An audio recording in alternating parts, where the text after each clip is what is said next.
Hey world. A little rainy in Montreal today. We're April 21st. Happy 420 passato, how we would say in Italian. Like if you missed your fucking birthday, you'd say, buon compleanno passato. But you might just want to say, happy birthday. You can just say it in English. Or in Italian or in any other language. Okay, so what I want to talk about today is how you are the loop of light, and I'm gonna just explain that a bit, and then I'm gonna continue looking at my notes. So, what I mean by you are the loop of light is that right now, for all intents and purposes, I'm in an empty house, and there's relatively no human in direct kind of contact or influence with me. Now my phone's not off or on airplane mode, but it could be if I wanted to. But 2 cars just passed by right now, which is fucked up. But so like technically, I'm always kind of here, right? I could kind of unplug the phone and take my phone off airplane mode, or put it on airplane mode so that people can't contact me during the recording of this. But I can't avoid from the fact that I'm physically on planet Earth. Okay, so I'm gonna just continue with this so you understand. So the loop of light, okay, that's currently happening, okay, is an oscillation. So an oscillation is just a way of saying frequency. So in science class we draw the wave cycle, which is one cycle is one frequency, and it's one time that the thing does what it did once. So right now I'm going like an S, but in reality it could just be a circle spinning. Oh, car just passed by. So that's 1, 2, 3. So that was 3 cycles. Man, that took a long time to get back to. Pretty cool how it seems like, I'm not sure if it's my screen brightness that's going up or if it's the camera brightness, but I think it's the camera. But it's cool how once I throw it to the light, it calibrates on like daylight, and then it makes it daylight in here. But like, if I would have kept it all dark, it would have changed the whole mood for you, but not for me, which is crazy. Actually for me too, because I'm feeding off the screen, because I can see it, because I'm using the front of the camera, which I think is like better than the back of the camera on the 4. I'm using the 6, and they flying. Okay, yeah, let's wait till it's at 8. Yeah, wait till it's at 8. Okay, and then 9, and then whoop. Okay. So I wanted to talk about something in the other video, and then my phone went to capacity, and I had to fucking go buy a stupid $9 cord because iPhone, Apple, Steve Jobs, whoever, decided let's make the lightning connector to make it so that everyone has to kind of like buy through us if they want to connect their phones. But it's really fast. Okay. Then let's make it so that I'm pretty sure it's a software coding that makes it so that if you don't have the chip in your hardware, that we're not going to make it work with you. Now, isn't that kind of against efficiency of charging a device? You're making it so that if I'm not buying the one that you make, you're not going to charge. So it's not about electricity being able to run through a wire and charging a battery, because we figured that one out way before the iPhone even existed. No, it's about Apple wanting you to buy their cords. And they're going as far as to chip the ones that they have, so that they can then tell their software to tell their hardware, which is their phone, don't fuck with this cord anymore, because it ain't ours. So it's a program, I think. Okay, I haven't looked into this, but I think that logically that's the only way a fucking copper wire throwing electricity is not going to be accepted by a fucking hardware piece of fucking copper electricity, unless there's some sort of code that fucking this little fucking jiggity and says don't fucking enter here anymore because you ain't certified. And our boss says it gotta be certified because we a business. Alright, whatever. That was a stupid video. Oh, it got dark again. Now, oh, did it get dark? Oh, ooh. Now, I'll be interested to see if, so we'll test a few things. Also, what I would like you guys to test is if you take a screenshot of a phone call. Recently I found that it ends the call. Sometimes if you're on speaker and not if you're not on speaker, but sometimes both either way. But it always ends a call. Like as soon as you screenshot it, it ends it. Look, it's adjusting to my light. So it's adjusting to this light, and it goes, whoa, it's so bright in there. And then it goes here, and then it's like, hey! And then slowly over time, that brightness dies. But is it me, the brightness? Am I feeding off them? That's what I was talking about, the loop. Okay, so that's what the fucking first video was. I was talking about cycles and oscillations. What I'm saying is, you loop with the light. Let's turn on a motherfucking light in here! Okay. Chill. Chill. Okay, so now I get that nice orange glow. Yellow glow. That's 42 Kelvin, a warm light. It's an incandescent bulb we're using here at Planet Electric. Electric planet floating in space. Alright. Now, if I turn it down, you know what, man? I should fix. Ugh, I hate the lights. The fucking clouds are affecting today's show. Well, yes, Sergio. The weather affects everything all the time. Okay. Man, it's hard to fucking stay on track when everything is constantly always going. Okay, so the loop. Long story short, you're looping with your surrounding reality. You're looping with the light through your eyes. But who's to say that the light, the visible light, is the speed, or why should any fucking speed? Okay, so Einstein said there's a relative speed limit to light. No, excuse me, I don't agree that light is a speed limit, and here's why. There are forces, okay? Oh God.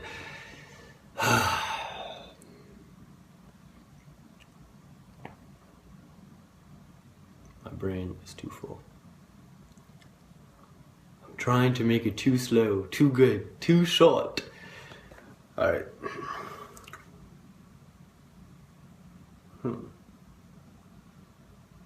I have an idea. Great. So.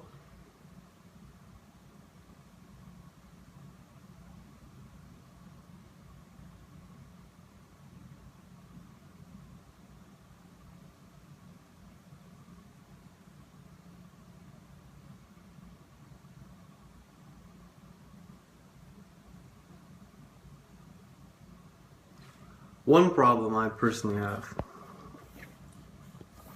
is that oh,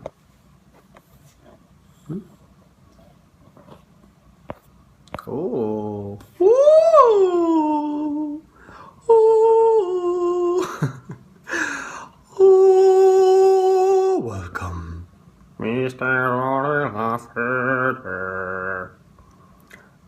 Welcome to the room with Sergio. As you're coming down your trip, you'll notice that there's a human with a beard and blue eyes and funny teeth and a nose. Well, as we're getting closer to reality, or the reality that your current eyes see, you notice the type of human that you could see in the street.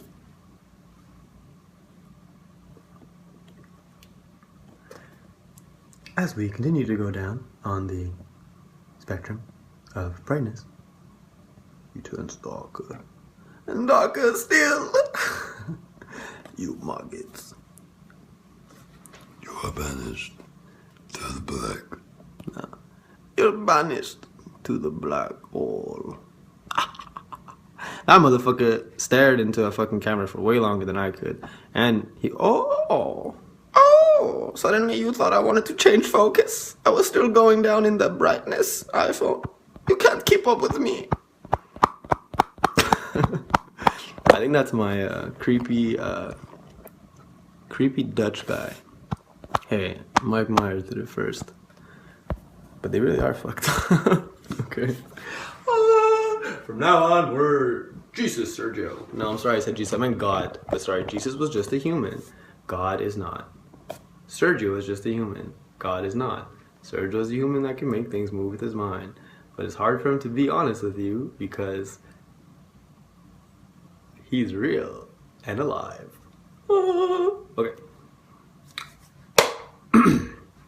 Lower down, iPhone. Lower down. Yeah, so I figured I'll overcompensate for the auto adjusting in the light by by waiting for it to kind of adjust and say, hey, wait, there's not a being of light in this room. This is kind of fun. Whoa! Whoa. New game. Okay, so to figure out how to play this game with your friends, or, you know, new viral video, how to become a ghost on the iPhone 6. Yeah! So you just put your finger on the phone while it's recording. Use the front-facing camera. And then you wait till you see the little sunlight bulb, and then move it with your finger. And it seems like there's a point where it kind of freezes, and it no longer keeps adjusting. So right now I adjusted the kind of brightness or the exposure, or I don't know really what, but the thing that makes the ultimate product look more white. And, oh, so now it auto-adjusted. So it's still kind of always auto-adjusting. So think that this is my kind of regular. Imagine if we were this white. Yeah, Michael Jackson would be so happy. That's what I was going for from the beginning. No, he had vitiligo. No, I was a pedophile, gay, homophobe. But y'all wouldn't understand me. Ain't no one ever been at my level. Shit, if I want to talk to you the way I could have talked to you, shit. Man, I was a black fucking kid growing up in the racist fucking time in America. Bitch, my fucking dad could have drank from the same water bottle as your dad. And I had to fucking please y'all motherfuckers, the white ones and the black ones. Bitch, you fucking finna tell me that the white people ain't privileged? And I'm fucking, whether I have vitiligo or not, I definitely got plastic surgery. At the end of the day, I definitely made my nose smaller. So maybe part of me wants to subconsciously look white. Holy shit, where the fuck is Sergio? Yeah, that's my analyzation of Michael Jackson. As a real person, he was fucking way enlightened, but he living in the times, and his job was to make y'all motherfuckers happy. He was an entertainer for your fucking pleasure, not his. But you guys gave him the cues. Oh, he's too black, and then he fucking invented black people on MTV. Oh, he's too gay, but let's not talk about it, because we didn't accept that one yet. And then, you know, we never admitted that he was gay. And then he was probably a pedophile, or, you know, liked to sleep with kids. Definitely was sleeping with kids, that's for sure. But, you know, if he was touching them or not, probably not. Was he jacking off, thinking about them later? I don't know. Didn't even have a dick? Did he have a dick? I don't know. Was he castrated? Did his fucking dad castrate him at fucking, you know, like 14 to keep his voice high? Or something? You know, is that why all his kids don't look like him? I don't know. Castration, you know, adds up, you know. High femininity, high voice. No kids that look like him because he can't, because he has no fucking balls anymore to give kids, maybe. Yeah, I don't know. You? So I'm done. That's my truth for Michael Jackson. All right, buddy. You made it, Mike. You made it in the fucking Truth You Always Knew series. That's when you know you made it. Okay. The loop. Back to the loop. Okay, I'm gonna try to focus again on like human relations. I was watching a video that spoke about how when you're debating someone, if you want to win an argument, no, it was on Reddit. If you want to win an argument or not, if you want to like kind of get to the heart of an argument, forget about win or lose because you don't know if you're right or wrong. But if you want to like get to the point, let the other person debate themselves by asking them to explain themselves thoroughly. So that means by saying, could you explain yourself thoroughly, please? You suddenly let them explain themselves thoroughly. And you'll see that as you step away, you no longer are looping with them. So what I was thinking about the loop before is that if you're in a conversation or really with any reality, you're always looping back and forth.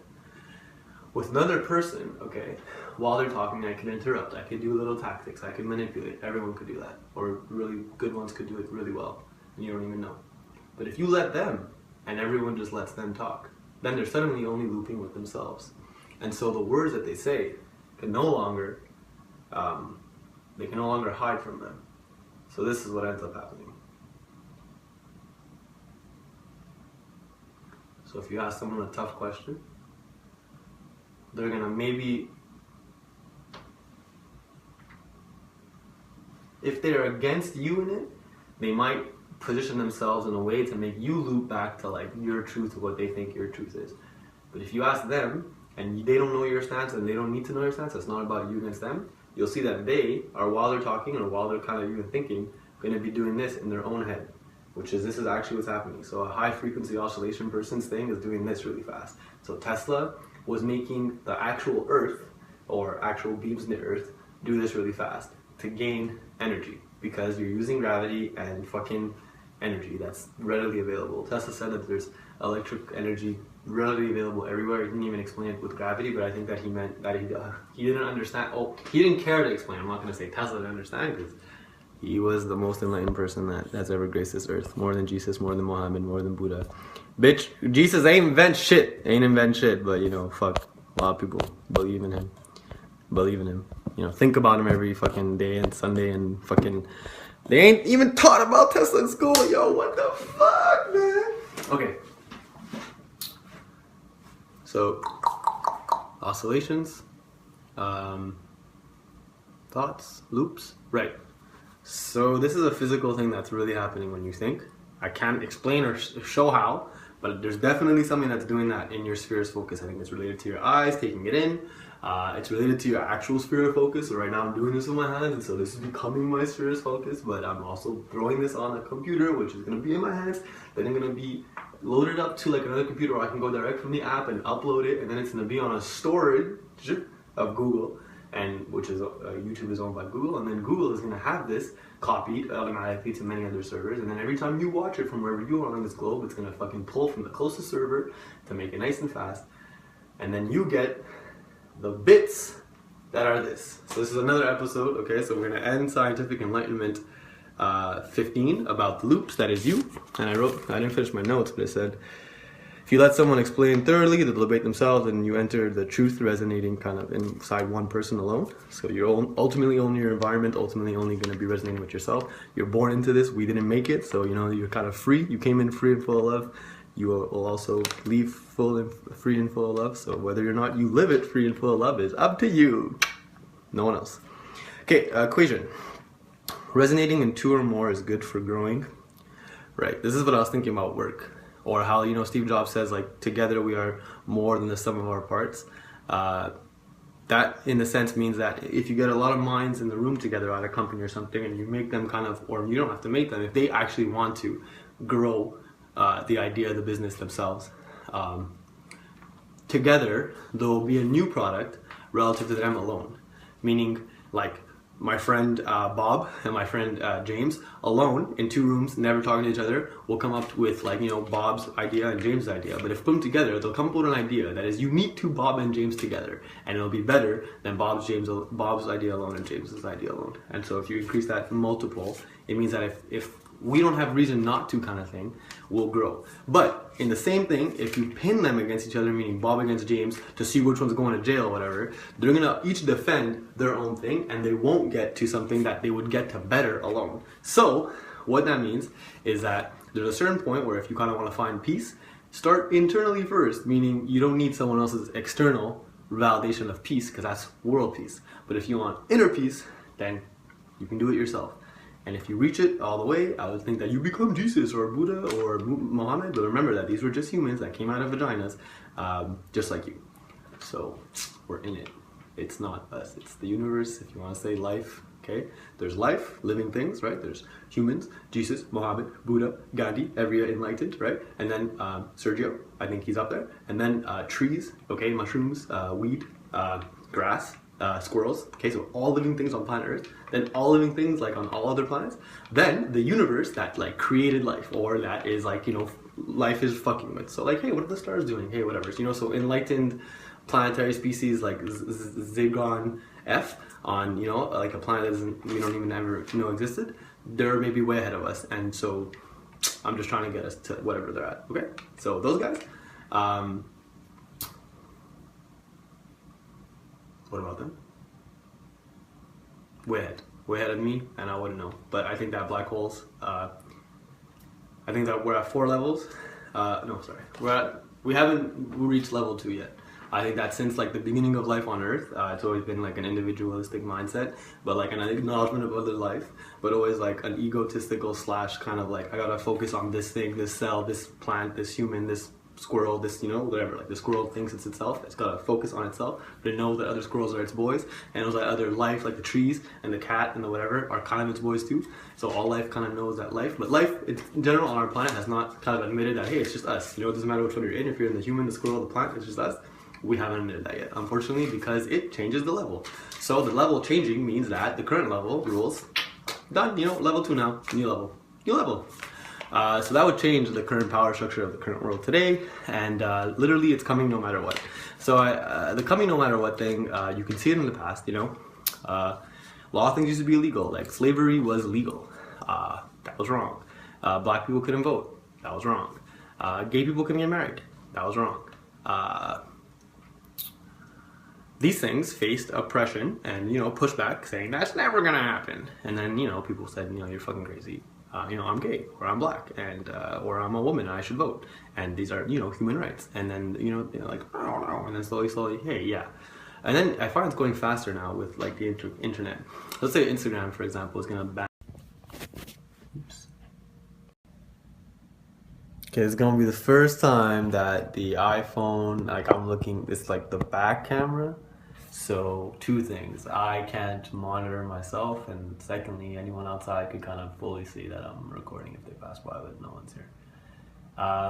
Okay, now it's a car coming. All right, anyways, so I'm gonna focus on what I've been focusing. This is cool, it's kind of like halfway to stand up in a way that, you know, I could really do whatever I want. So I had to talk about bits and electricity and stuff, but I wanted to just finish kind of scientific Enlightenment 15 on, I was saying how internet is speeding up our realization of our own hypocrisy, or better put, our realization of what's wrong in our society. So it's speeding up our evolution, and it's speeding up our getting better. And it's eliminating threats to freedom of speech and so on and so forth. Now I'm gonna use Instagram as an example where, let's say, like an artist drawing like a naked picture of someone gets banned, you know? And then because, you know, Instagram found that one, or someone reported that one, you know, Instagram was like, yo, we gotta fucking ban this. We said no drawings of naked people. And then like later down the line, like they didn't notice, like let's say that one they closed out like 3,000 followers. Then later down the line, it's like, oh shit, someone got 90,000 followers, put that same picture that person got fired for it or blocked like 8 months ago, and we never saw that. And now what, you're gonna tell this person that they can't, what, you're gonna block that one too? Like what, no, what, you're gonna block the other one that did it too? And then it's like, wait a second, now you're being a repression to progress. As soon as you try to control and limit life, as soon as you're trying to control, you're limiting. Because control means not this, you go here, you go there, control. So you're always limiting kind of natural flow. If you go to the roundabouts in like Vietnam or Laos, I think it was Vietnam, but it was like full of cars. I'll try to find the video and then link it to this. Full of cars and no traffic lights, and the amount of efficiency in terms of buses flying through and there's so many people passing through this with no one controlling it but themselves, and way more efficient than any North Americans had ever seen in terms of getting traffic moving. So it goes to show you what happens when you trust and stop trying to control everything. I think you'd get what I was trying to say about Instagram, like you can't stop it, and then they're realizing, everyone is like, but they do have power right now, Instagram. If they shut you down, like it sucks for you, especially if you had a lot of followers, you gotta rebuild them up, but you know, sooner or later people are gonna know you, love you, find you, and then if you have somewhere there at them, hey, go here, then you're safe. Safe. And you have the power in your own hands. The quicker you put power in your own hands relative to the people that can control that power, the faster you will get free. All right. So that's the end of Scientific Enlightenment 15. The Scientific Enlightenment 16 is about bits and on and off, and how everything is like that, and how it's just kind of Morse code. Everything ultimately is just kind of to the fucking core of it, where your neurons talking to each other. It's just they're shooting fucking light, or they're doing something that's making light shoot between them, kind of like lightning, and they're going tap, and that makes them understand ultimately all of this. So it would make sense that if you're looking at something, you could make it lightning. I would guarantee that if I don't do that before I die, some other human that hopefully will see this, and I'm talking, you know, could be 500 years from now, I still hope that they would see this, they'll be able to, because there's guaranteed that you're able to funnel light simply by looking. I think that's physical. I think there's a point where lightning happens. I'm just going out on a limb, but the clouds do it. The clouds do it. All right. That's the end of 15. I'm gonna take off my shirt now and kind of do 16, or I can just do it live and then edit, or not edit at all, make it one long one. I'm gonna take a break. Next one's important. I'm gonna take you, oh, was it? Yeah, I was right set up. I'm gonna do a quick little capture of the room. I like to do this. It's kind of a timestamp on reality. I usually do this without kind of trying to hide anything, and I just let it take it in, but this is not my house at the end of the day, so I can do it. I'm sure you've seen the ones that I do from my apartment, and it's mine, and I have no kind of bother kind of, you know, going really slowly and really eliminating my privacy anywhere, and allowing the camera to slowly take everything in. I am trying to make this my own, this kind of space, just to kind of, you know, it used to be my own. I grew up in this space. I was in this space since I was like 13. Not the specific room, but this house. This house was like grade 4, 6, 7, 6. Grade 6. So how was grade 6? 11? Since 11, yo, in this house. So I think I kind of could do this if I wanted to, but especially because I think the NSA is tracking me. And even if that was a joke, which it is, it's tracking some people for no reason. And they're definitely able to track any kind of, you know, American, or I don't even know what the rules that they say that they have, but they basically have eliminated privacy because they're doing it digitally. Back in the day, you couldn't, you know, tap phone calls without a warrant, and like, you know, it was you could hear it. I think you still could hear it if they want you to. What I'm saying is, they still can't walk into your room, your house, the FBI or the CIA or the whatever we have in Canada, Secret Service, I think is that what it's called. They can't walk into my house and check my stuff without a warrant. If they have a warrant, they could. Okay, they can probably, you know, make up a warrant and get in if they want to, anyways. But there's still that rule, right? Because there's a fundamental right to human privacy. What's mine is mine. You can't just come in just because I'm living in your country, because you work for the fucking company called the government that, you know, dictates what I do in your country that we're supposed to vote for. It's supposed to be a democracy. I'm supposed to fucking. It's supposed to be ours, but you know the way it works right now, it's not a democracy. It's a perceived democracy. It ain't a democracy. Fundamentally, it's not a democracy. So what I'm saying about the NSA and end of privacy digitally is that it's fundamental change, and if you realize that, you are free. It frees you. Some people believe they're trapped. It's a realization that it's like that, and that privacy is gone, but it's the first step that's needed into a free world. To be very fucking straight up, if you think I'm the first human that's gonna talk about this, you're fucking not. It's already not true. If you think I'm the last, it's definitely not true. And if you think things ain't gonna change, you already not true. You're already wrong. So, anyways, this is my. I feel weird because I don't think they want me to do this because it's not my house, so I'm not gonna do this anymore. Okay? But you caught this much, all right? I know. I already fucking filmed it, you know. Yeah, I went off. I just didn't show it yet. But it'll come.